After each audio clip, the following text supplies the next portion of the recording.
Hi hello friends, எல்லோரும் நல்லா இருக்கீங்களா? நான் இன்றைக்கி நைட்டி வாங்குறதுக்காக தான் துணி கடைக்கு போயிருந்தேன்.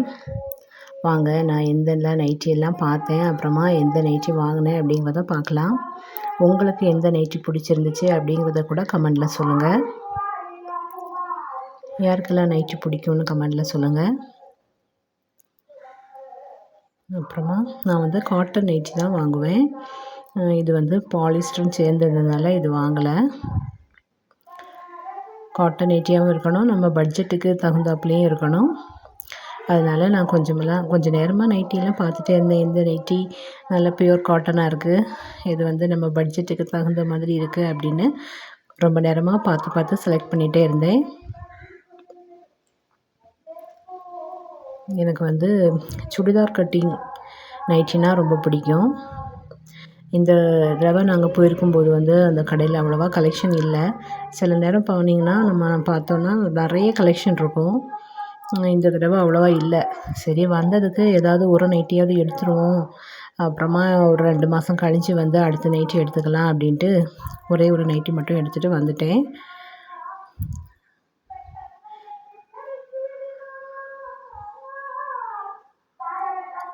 கடைசியாக நான் வந்து இந்த நைட்டி தான் எடுத்துகிட்டு வந்திருந்தேன். இந்த கலர் வந்து எனக்கு ரொம்ப பிடிச்சிருந்துச்சு. அதுவும் சுடிதார் கட் மாடல், சுடிதார் மாதிரியே இருந்துச்சு. சரி, அப்போ இதை எடுப்போம் அப்படின்னு சொல்லிட்டு எடுத்துகிட்டு வந்தேன். இது வந்து பியூர் காட்டன் தான். அது மட்டும் இல்லை, நம்ம பட்ஜெட்டுக்கு தகுந்த மாதிரியும் இருந்துச்சு. 240 ரூபா. 240 ரூபாய்க்கு இது நல்லா இருந்துச்சு. சரி, அப்போ இதையே வாங்கிடுவோம் அப்படின்ட்டு வாங்கிட்டேன்.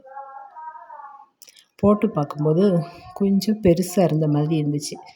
சரி, நம்ம அளவு நைட்டியை வச்சு அளவெடுத்து கரெக்டாக நம்ம ஷேப் பண்ணிக்கலாம் அப்படின்னு சொல்லிட்டு சுருங்கி இருந்துச்சு நைட்டி. அதனால் அதை வந்து நீட்டாக அயர்ன் பண்ணி எடுத்துக்கிட்டேன். எந்த ட்ரெஸ்ஸுமே சுருக்கம் இல்லாமல் நீட்டாக அயர்ன் பண்ணிவிட்டு அப்புறமா தான் நம்ம தைக்கணும்.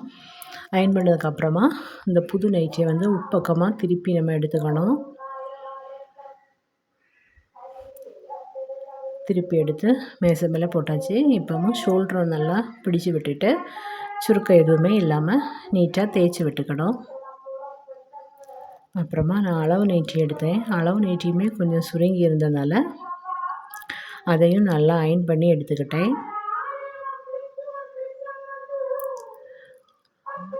அளவு நைட்டியை அயர்ன் பண்ணதுக்கப்புறமா நம்ம புது நைட்டிக்கு மேலே இந்த மாதிரி வச்சுக்கணும். புது நைட்டிக்கு மேலே வச்சாச்சு. இப்போ வந்து எக்ஸ்ட்ரா இருக்கக்கூடிய துணியில் வந்து நம்ம கரெக்டான அளவுக்கு சாக் பீஸ் வச்சு மார்க் பண்ணிக்கணும். கை, உடம்பு எல்லாமே இந்த மாதிரி நேராக மார்க் பண்ணியாச்சு. 2 பக்கமுமே மார்க் பண்ணிக்கிட்டேன்.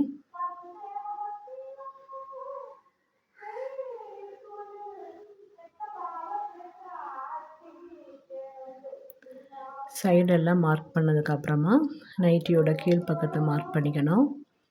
இது வந்து இந்த சைடில் ஒரு 3.5 இன்ச்சு இருந்துச்சு.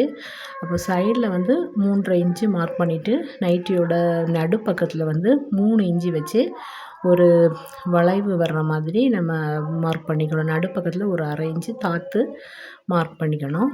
அப்புறமா நான் சாக் பீஸெல்லாம் மார்க் பண்ண இடத்துல ஸ்டிச் பண்ண ஆரம்பிச்சிட்டேன். முதல்ல ஒரு சைடில் கையிலேருந்து கீழே வரைக்கும் இந்த மாதிரி சாக் பீஸ் வரைஞ்சதில் நேராகவே நான் ஸ்டிச் பண்ணிக்கிட்டேன்.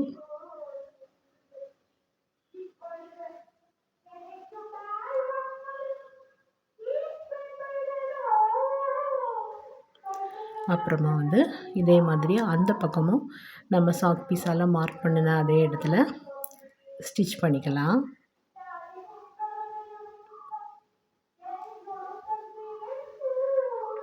நம்ம தைக்கும்போது வந்து துணி சுருங்கி இருக்கக்கூடாது. அடிப்பக்கமும் பார்த்து சுருக்கம் இல்லாமல் தான் தைக்கணும். ஒரு பக்கம் தைச்சி முடிச்சாச்சு. இப்போ வந்து நான் அடுத்த பக்கம் வச்சு தைக்க போகிறேன். அடுத்த பக்கத்தில் வந்து முதல் பக்கம் தைக்கும்போது மேல் பக்கத்துலேருந்து தைச்சேன். அடுத்த பக்கம் தைக்கும்போது இந்த மாதிரி கீழ் பக்கத்துலேருந்து எடுத்து தைக்கிறேன்.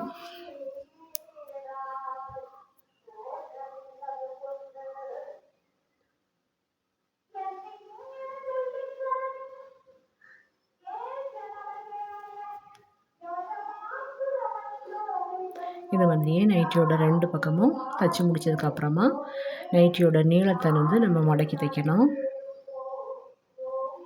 இப்போ நான் அடிப்பக்கத்தை தான் மடக்கி தைச்சிட்ருக்கேன். நம்ம சாக் பீஸால் வரைஞ்சிருந்தோம்ல, அந்த பக்கத்தை எவ்வளோத்துக்கு நம்ம வரைஞ்சிருந்தோமோ அதை மடக்கிட்டு இந்த மாதிரி தைக்கணும்.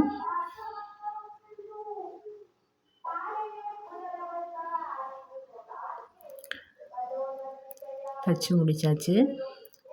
ஃபைனலாக நைட்டி இப்படி தான் இருந்துச்சு. ஓகே, பாய்.